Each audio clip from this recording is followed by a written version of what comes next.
Hello and welcome to the Story Behind the Stories, your weekly look at the pages of the Neepawa Banner Press. I'm Eoin Devereux, news and sports reporter with the Neepawa Banner Press. And thank you as always for taking a little bit of your time to spend with us. This week I am joined by Casper Wehrhahn. Casper, great to have you here this week.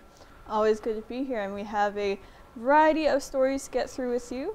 So happy to sit down and do that. That's great. But before we do kick off, though, I want to just say one thing very quickly about last week's show. I made an error while I was here.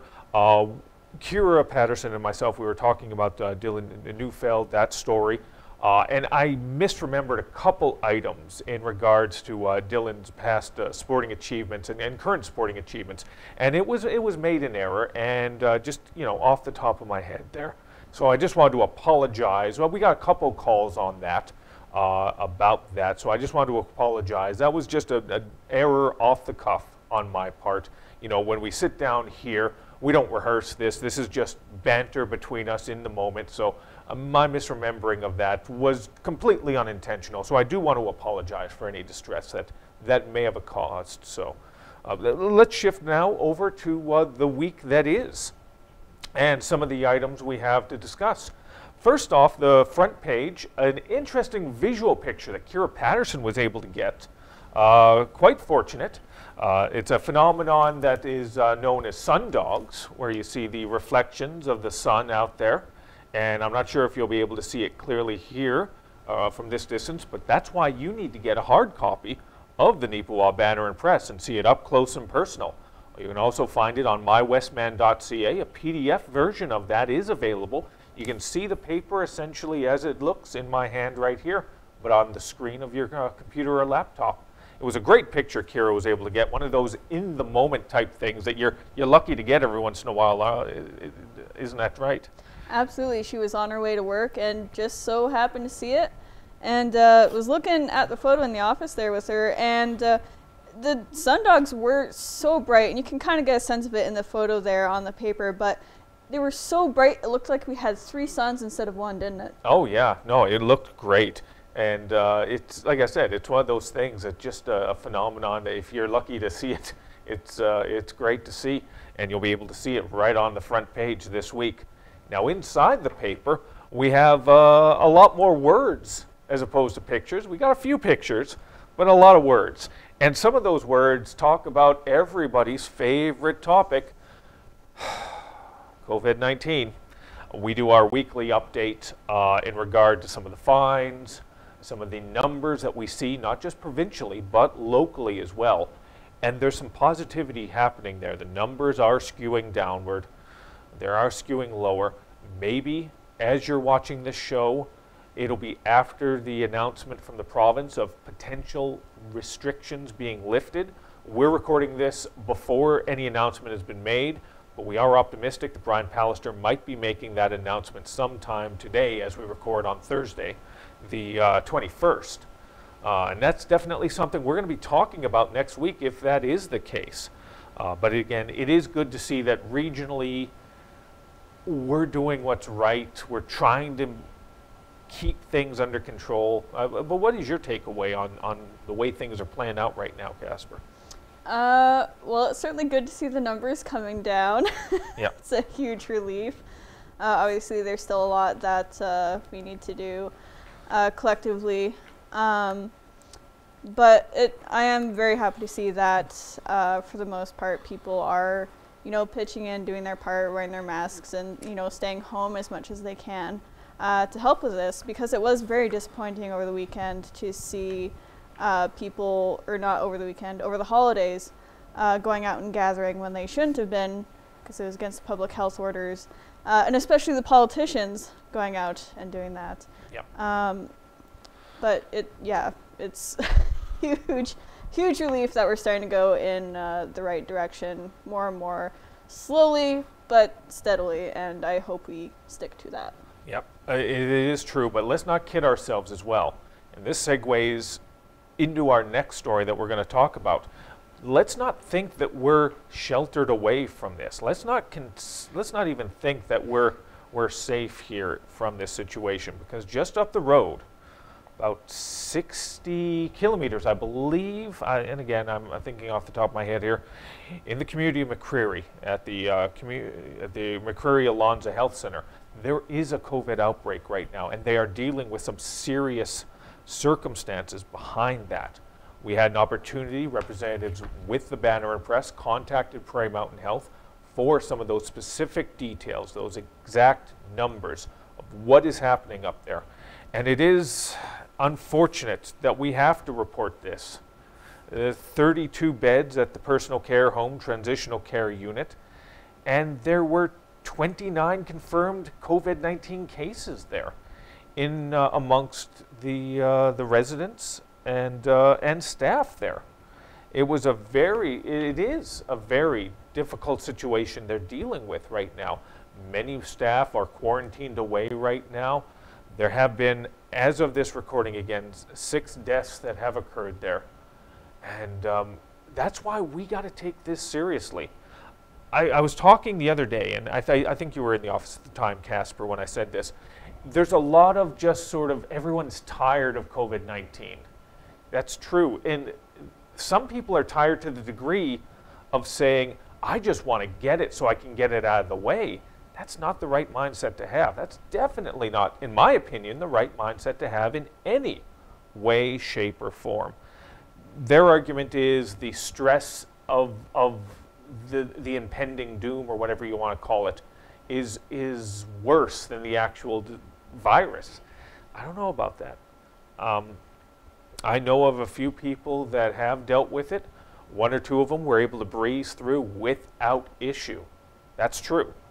But some other ones, months after the fact, are still dealing with periodically little issues. So don't gamble with your health. You know, if you can do the right things, wear a mask, social distance. If you don't need to go out to do something, don't go out. And we'll get through this, and we'll get past this. And again, we can do all the right things, and it can still hit us.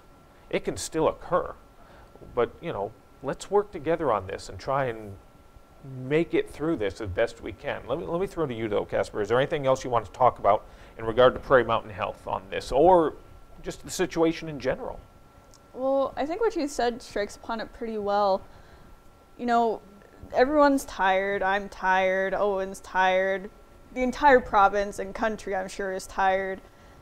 But we need to keep trudging along and be responsible, because this can happen to anyone, anywhere, any age, really. And if you put yourself in danger, you're just putting others in danger too. And I get that, you know, mentality of, you know, just get it out of the way, so to speak, but there's nothing that proves that you can't get it again. And like Eoin said, the effects of COVID-19 can be very long lasting. We don't fully know right now how long they can last. If there's things that are irreversible depending on how bad you get it.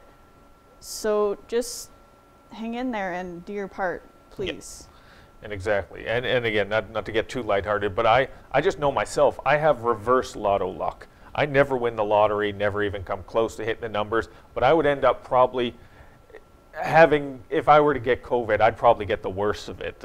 Well, okay, not the worst of it. I mean, obviously, but you know, I'm rambling here. And then again, as I said, we don't rehearse this. We're making this up as we go for the most part. This is sort of part of the show's charm, if we have any charm whatsoever.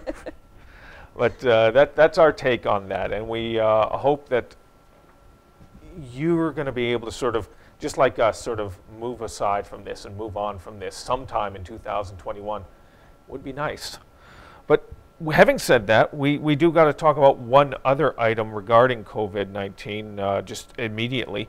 Country Meadows, the visitation shelters, something we've discussed on this show previously, are now up and are now fully operational. Kira Patterson did a story on that. It is on page 11 of this week's edition of the Banner and Press, with a picture as well.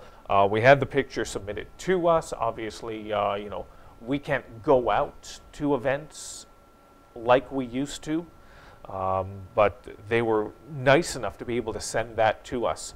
And there's not much else I want to throw in on that. You can read the story for yourself. They talk about the shelters, the purpose of them. What's your take? Well, just reading through the story, it's nice to see this development there, because I know it's something that people have been anticipating. Really, I'm sure it's a relief for a number of people, because I know people have been itching to see their loved ones who are in care homes, because I know that's been sort of a challenge for people. Of course, you still have to stay your 6 feet away and take all those precautions and whatnot, but I think it's still going to be a relief for those people. Yeah, at least it's something, because just the isolation, and Ken Waddell has had this discussion many a time. He has touched on the topic many times in regard to his columns about the isolation within the care homes, the lack of being able to see loved ones, and this hopefully will take some of that and some of that stress and get rid of it and bring some solace, bring some relief to those families. All right, we're going to talk a little bit about COVID, but we're going to take a different perspective on it. And Casper, you did a thorough job on this, talking to a few local business owners within our region, specific to a certain genre. Walk us through what your story is. Absolutely. Now, this story, I will say, had some funny timing, because it is in regard to hairstylists, barbers and whatnot. And I just so happened to get my very first COVID haircut, courtesy of a friend who's living in our house right now, just right like the weekend before I was assigned this story. But yeah, I talked to 3 different hairstylists in the area, 2 from Neepawa and 1 from Minnedosa, and they give sort of their perspective on what it's been like a little bit for them during the almost 3 months of Code Red. And again, we're hoping to have some updates on restrictions soon, so we'll see what happens there. But yeah, they sort of give a bit of their thoughts on what it's been like for them, financial struggles, worries for other small businesses, really wanting to see their clients again, how things have played out for big box stores compared to small businesses, and that sort of thing. So it's a very interesting perspective, and I'd highly encourage you guys to read that on page 10 and 20. Give that a look there. What I thought was very interesting about your article, Casper, is, as you said, you talked to several different stylists from throughout the region, and you reached out to several others, just timing-wise, weren't able to get those. And again, the amount of information you were able to get from those 3, we actually had to do a little bit of editing to sort of fit it into this week's paper. We could have gone a lot more with a lot more information, but it's still very thorough. And each one gives a different perspective in regards to some of the impacts. Walk us through. One of them talks about the financials, but let me ask you about that. Each of them has their own perspective on this. Walk us through those perspectives. Absolutely. So regarding the financials, like you mentioned, Katie Hunter and Ashley Hutton gave a little bit of perspective on that. I believe it's Katie and Ashley. But Ashley has, still bills to pay and all that. She has daycare spots to pay for, even though she hasn't been able to work for a few months, and that adds up. So it's a bit stressful in that sense. And, in addition to that, you have like a mortgage, if you have a mortgage, utilities and whatnot for the space. And, the government grants and other financial aid do help with that. But it builds up. It builds up, especially those personal costs. So they're really waiting on the edge of their seats to see what will happen. And expanding upon that as well, they mentioned, like all 3 of them mentioned, that is very stressful to sit and wait and do that, because you have all of your clients waiting that have been pushed back and back and back again and again. And it takes time to prepare to open, especially for a business like this. if you have product that expires, like one of the girls and Ashley Hutton's studio does, you need to reorder things. You need to rebook in your clients. You need to, you know, this, and this. Mm-hmm. And it's the time frame that the government gives is not enough. Yeah. Yes, it's 2 days typically, but that's still not enough for them. And they really want a better line of communication with the government so they can better prepare. That's right. Now you can see that that's on page 10 and on page 20 of this week's paper. Just it gives that interesting perspective, because hairstylists, it's a different sort of genre. They are in their own, and many of them in their own way are independent contractors. They are, some of them will rent their own chairs in larger salons, independent business owners such as Katie out in Minnedosa. So it's an interesting take on how this is affecting them and how it continues to affect them to this day. So I hope you give it an opportunity and a chance to read through. Absolutely. And again, like Eoin mentioned, I just want to stress again, I put in as much as I could in this. There was a whole lot more that I wish I could have included, but just, you know, it was running long as it was, but, you know, I hope that you all enjoy what I've got on the page there. And, you know, if we missed you or just couldn't reach you for whatever reason, and you do want to throw in your 2 cents, you know, be happy to send us something. Yep. Get in contact, we could do an interview, or, you know, if you just want to submit a letter, we'd be happy to do that. Oh yeah, and most likely, not just for hairstyling, but all businesses in general, and we are expecting there will be an announcement in regards to the restrictions, one way or another, within the next day or so. We want to hear from businesses, whether they make changes, whether they don't make changes. We want to hear that perspective. So in the next few weeks, I'm sure we're going to be reaching out to several different genres, retail stores, restaurants, hotels, fitness centers, because there's a lot of different angles we can take on this. So if you have an angle or suggestion for us, we definitely want to hear from you. And we're definitely going to be talking about this very much over the next little while. So stay tuned for that. Fortunately, it's not all COVID. There were many issues we were just talking about before we went on air. There are many issues, it felt like, during the fall, early winter, where it was all COVID all the time, wasn't it? But this one, fortunately, we got some different perspectives here, and I was very glad to get this tip about a renovation and upgrade to a local community's infrastructure. The Ed Wren's church actually built a new gymnasium just right behind their church. An individual who is with the church reached out to me, gave me some of the background information, told me about some of this thing that was going on in the background. I got to admit, I didn't even realize it was happening, but this thing's been happening years in the making. Slowly but surely, they've been building. They tore down their old little mini gymnasium they had back there, and they put down the foundations, they put up the infrastructure, and slowly but surely, the mix of volunteers and supporters would either volunteer their time or make donations in order to build this gymnasium. And you can see the pictures on page 7. The completed structure just right behind the church, and the interior as it currently stands from a couple days ago, and it looks amazing. It really does. You can see that on page 7 of the Banner Press. I'm very glad to be able to see that some positive things have been going on very quietly in the background for our region. So very much looking forward to sort of seeing, and hopefully come the day when they do their official ribbon cutting, to actually be there in person and see it in person. So what about your view on that, Casper? I mean, just this new option, this new fitness option for our region.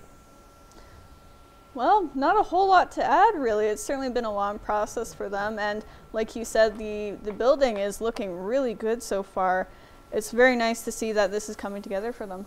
Yeah, and when we say years, we do mean years. I believe they started in mid to late 2018. They worked through, the initial idea came up in 2018, I believe. 2019, a lot of work went in. 2020, obviously due to the situation with COVID, there were a few stops and starts, but not quite as many as you'd imagine. I was genuinely surprised they were able to efficiently work the way they were, but they were able to get a little bit done, just a little gradual touch at a time, and I'm very pleased to be able to share that story with you, and I do appreciate getting that tip. These types of different angles, these different perspectives, I always like being able to talk about, so thank you very much.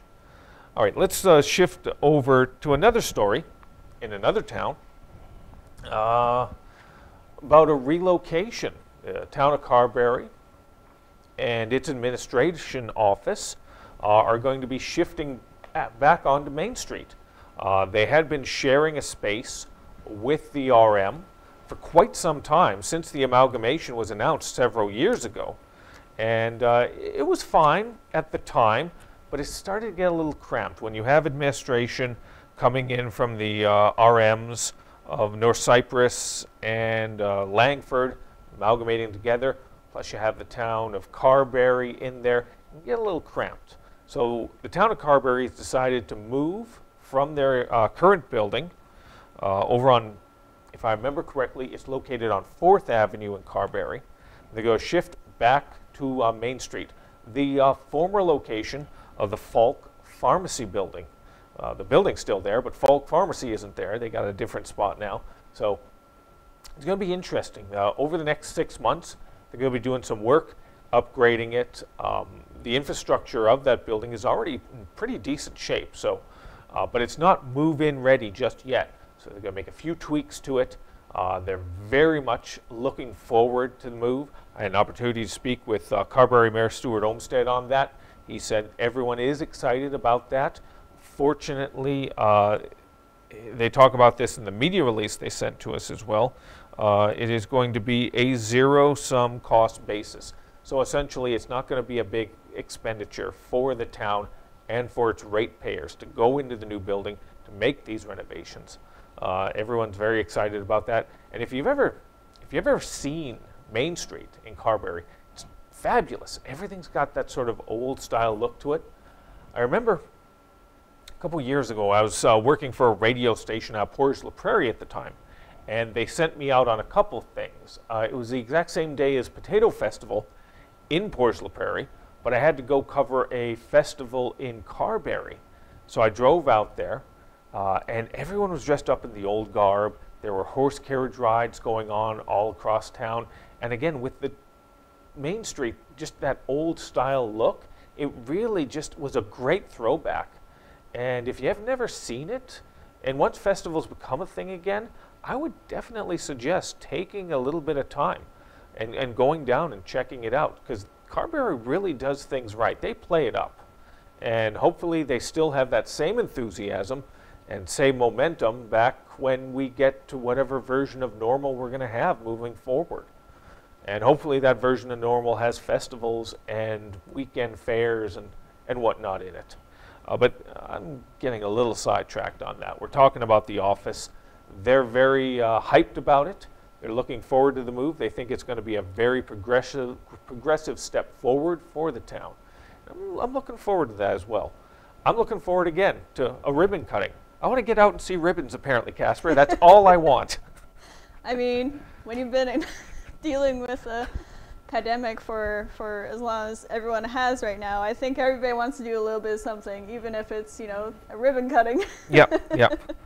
No, I definitely hope that day will come where we can go out again, get a few more pictures, and be able to share those experiences with you.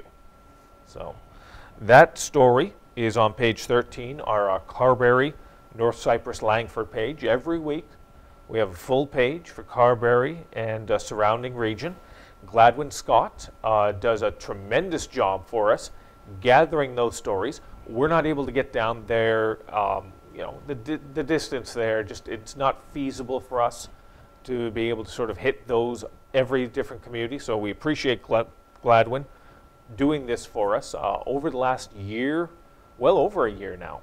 Very appreciative of it, Gladwin. Thank you very much. And of course, any other communities that have story ideas, we hope that you'll reach out to us as well, because we want to cover as many different communities in and around our area as possible. Even though it says Neepawa Banner and Press on the front page, we want to be the region's newspaper, and we try. We don't succeed every single time, but we try our best. And in order to make that happen, we do need some assistance from time to time. So we do hope that you will reach out on that. The thing is, with this paper, we only got about 3 or 4 minutes left. There's so many other stories this week, Casper, that we could cover, but just not enough time. Let's just go really quickly through them. Kira did a story on the Beautiful Plains organization, the grant recipients. You can see that on page 12. I mean, that's a big write-up there, and a fair amount of money that was given out, $30,000 to a bunch of community groups. That's a real positive, isn't it? Absolutely. It's always good to see that that money coming in to help the local groups there. I know, especially during these times, it's something that is definitely needed right now. So always happy to see that support coming out. Yep, that's on page 12 of this week's paper. Kira, I'm sorry, this was your story, Casper. I apologize. Your story on the impact, the negative impact that's been felt in the ag industry by the closure of recent closure of the MASC offices. That's I hope you take time on that one, but just absolutely, yeah. Just real quick here, I had the pleasure of interviewing Carson Callum, General Manager at Manitoba Beef Producers, and got a bit of perspective on the changes that were announced on January 6th by the province, which shows more of a focus to online service for farmers, and it did include closures of MASC offices, which Kent has done a column on, I think, last week, and we do have some letters at least partially related to it this week. And yeah, Carson feels that there is going to be a negative impact on the rural sector, especially because with the focus to online and phone services, there is a connection issue in rural areas that hasn't been solved yet. That is a key part of the puzzle that needs to be looked at, and it just hasn't yet. Yeah, no, that's very good, and it's a good perspective on that, and it localizes it. So definitely, even if you're not directly, or you don't think you're directly impacted by the ag sector, still give it a read, back up your knowledge, get a little bit of feedback or some information on that. So we are rolling towards the end of our show. We always appreciate you taking a little bit of your time to spend with us. And Casper, thank you very much for walking us through some of the stories and giving your perspective on some of the other ones. Appreciate it as always. Always happy to be here. Happy to share everything that we've got in the paper, share our hard work, and hopefully pique the interest of the viewers here, the readers, and hopefully they learn something new. Yep. Now, if you want to help out the newspaper in any way, shape, or form, we always appreciate it. You can do so multiple ways. You can contact us with story ideas potentially at news@neepawabanner.com or sports@neepawabanner.com. You can contact us at 476-3401. We'd love to talk to you. So any story ideas or suggestions you have, they're always on the table. And as well, we need some advertising as well. That would be nice. Fancy ties don't pay for themselves. So if you want to buy an ad, you can contact us, ads@neepawabanner.com as well. We'd definitely love to sort of promote your organization, your business in any way that we can. So we, as always, appreciate you taking a little bit of your time in the day to listen to me spiel off and then the co-hosts to correct me. So as always, thank you for taking a little bit of your day and spending it with us.